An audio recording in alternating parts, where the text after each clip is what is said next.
تنفيذا لتوجيهات صاحب السمو الشيخ محمد بن زايد آل نهيان رئيس دولة الإمارات العربية المتحدة حفظه الله لدعم الشعب الصومالي الشقيق وإيصال مساعدات إنسانية عاجلة إلى المتضررين من الجفاف في الصومال.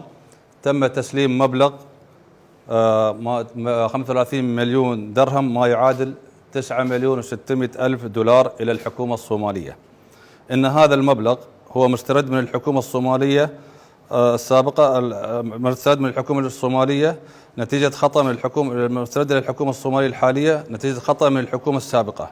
وقامت دولة الإمارات العربية المتحدة بإعادة تسليمه لفخامة الرئيس الصومالي حسن شيخ محمود لدعم مشاريع العمل الإنساني في الصومال، والتي تتم تحت إشرافه أو من يراه مناسبا لدعم الجهود المبذولة لتخفيف معاناة الشعب الصومالي المتضرر من الجفاف ودعم كافة المشاريع الإنسانية.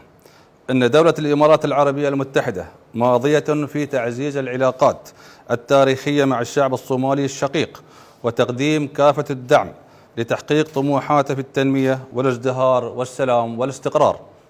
وتؤكد دولة الإمارات العربية المتحدة وقوفها التام إلى جانب الشعب الصومالي الشقيق، وترحب بجهود فخامة الرئيس حسن شيخ محمود رئيس جمهورية الصومال الفيدرالية ومعالي محمد حسين روبلي رئيس الوزراء جمهورية الصومال الفيدرالية في تعزيز العلاقات التاريخية بين الشقيقين.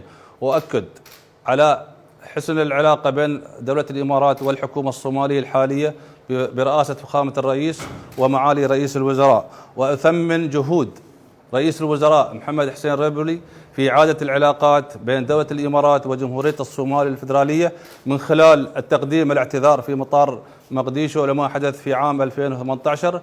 ونثمن جهود فخامة الرئيس في إعادة المبالغ المستردة إلى دولة الإمارات ومن ثم تقديمها إلى الشعب الصومالي الشقيق. وشكرا جزيلا.